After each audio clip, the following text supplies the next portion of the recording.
All right, traders, good evening. It is Thursday, July 24th, and I am going to share my screen and go over my daily recap trades that I took today. Of course, we will look at ES and NQ futures and how they day traded today using the pre-market zone, the cyan box that you see on my screen. This is my go-to day trading indicator.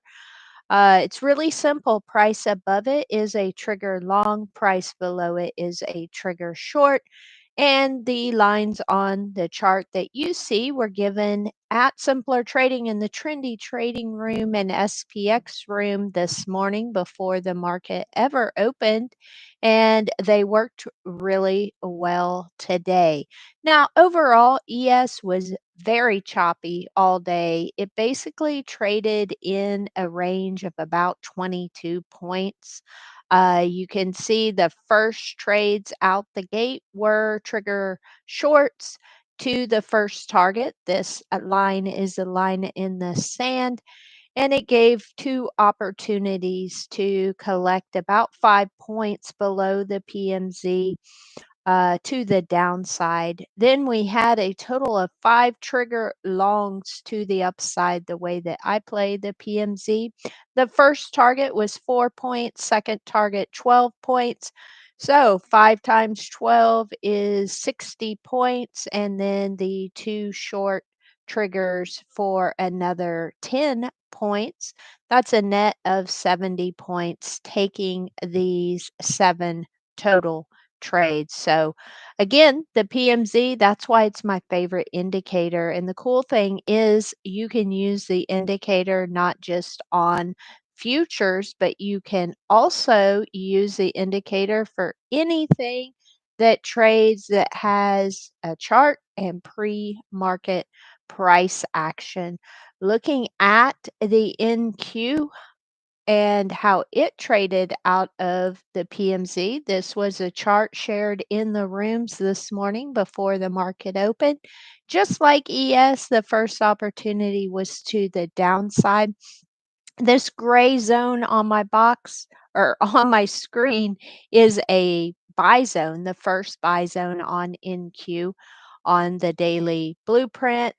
First target was 15 points, second target 37 points. The lower liquidity chop down here was the third target at 59 points. So to the downside, you had several opportunities to trade this to the downside, and then upside targets. The first target was 15 points, second target 37 points. You can trade the PMZ all day long if you wish. It is valid for the entire trading day. At the end of this session, I will give you some buy levels, buy zones for the ES and NASDAQ that I will be watching tomorrow. But let's get started with a day trade that I took out of the PMZ today, and that is on AMD. So, what I liked about AMD was pre market, I determined that semiconductor stocks were outperforming the overall market. They were green a higher percentage. I chose AMD after looking at my favorite semiconductor stocks to day trade. I chose AMD because I had a confluence of indicators down here all grouped together that I would use for a buy zone. So the dark gray box that you see, that was my buy zone for this morning on AMD. Now, what happened on the open was that price on AMD actually opened below the PMZ. What I noticed first was that we had this down candle followed by an inside candle with a trendy turn signal. Then price got an imbalance candle back above the PMZ. This created my favorite candlestick pattern, the inside candlestick pattern. And so I made a buy zone box down here and determined that if price came back to this zone that I would start a trade at the top, add to full allocation at the bottom, and my stop would be if we made a lower low on the day.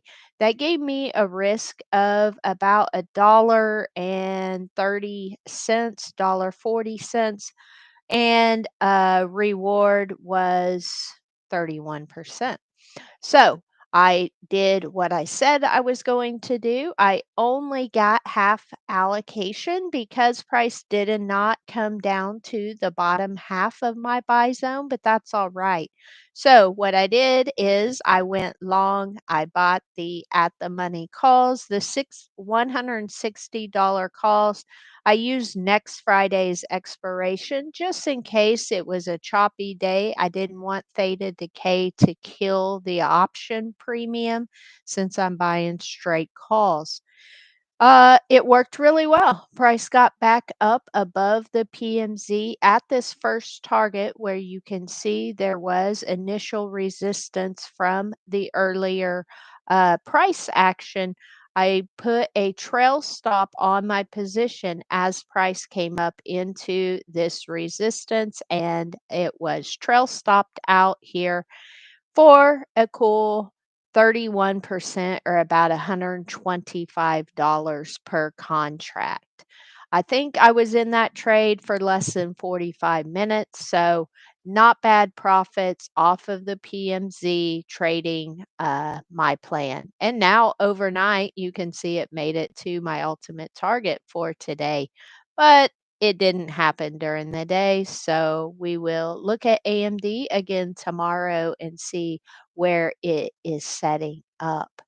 Other than that AMD day trade, I did get another trim on Red Cat Holdings. This has proven to be a good trade that we've been in now for several days. We added down here in the buy zone once on smaller time frames. We started making higher lows. I got trendy turn signals and Momo reversal arrows. I was able to trim yesterday and today. Next trim is $11.31, then 12.27, ultimately targeting this red zone 1277 by 1527. These expire on August the 15th, and I currently have a hard break even stop on this position. What I paid for the options, that is my break even stop. That way, I am not giving up any realized profit that I have taken on these first two trims.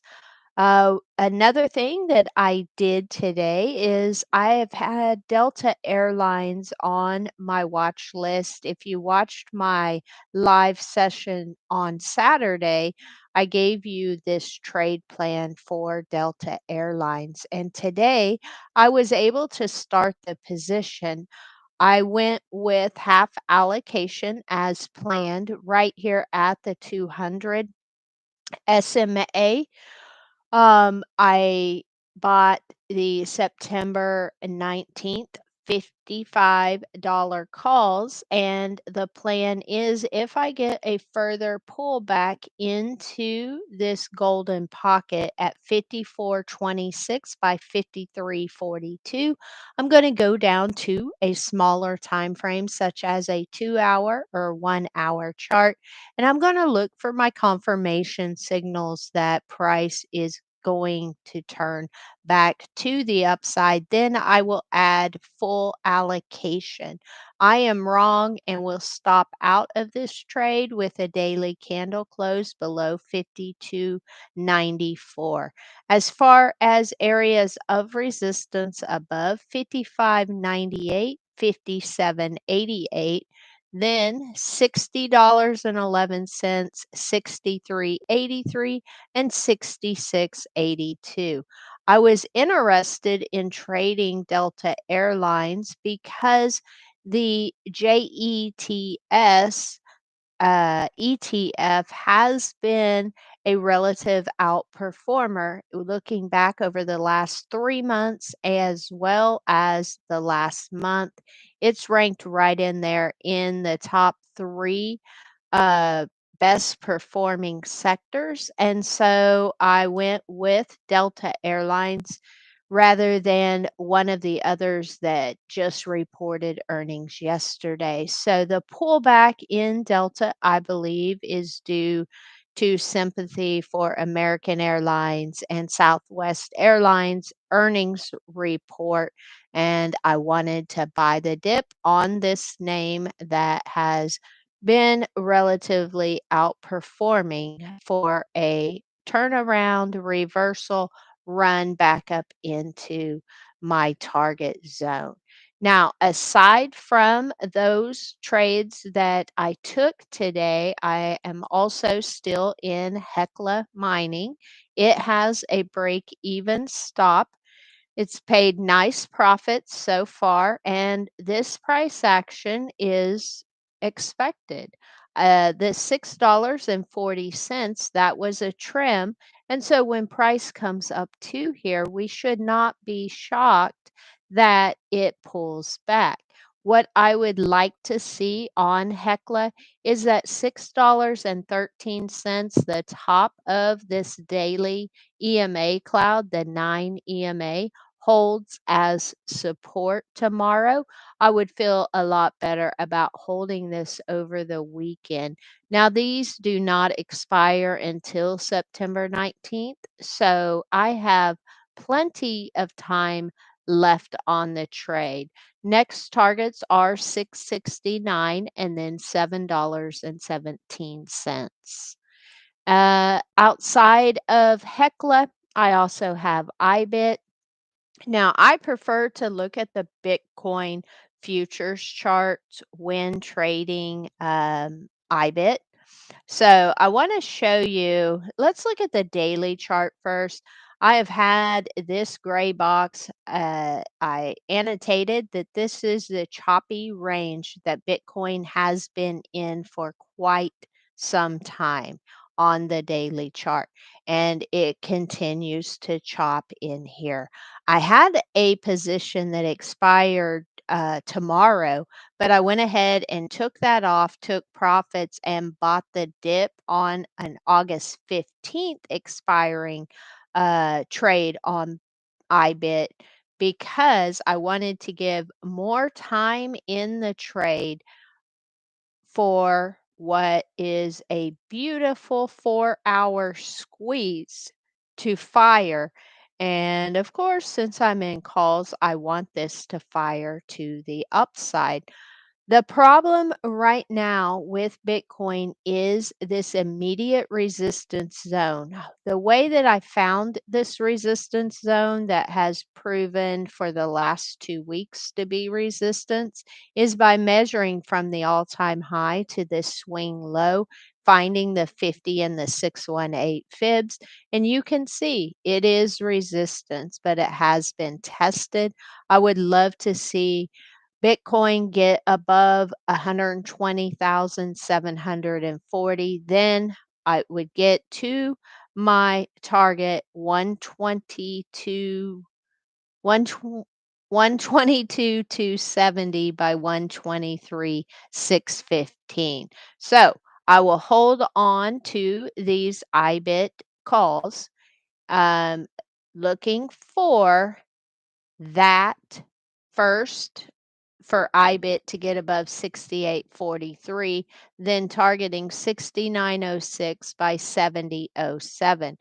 Now, what happens if we pull back to where I originally started the position?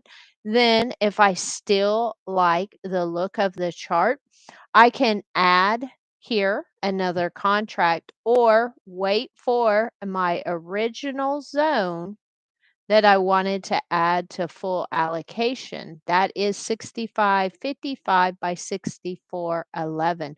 I will make that decision based on candle structure and the overall market if price pulls back to these levels. But for now, I'm just setting and waiting for Bitcoin to hopefully break above the immediate resistance area.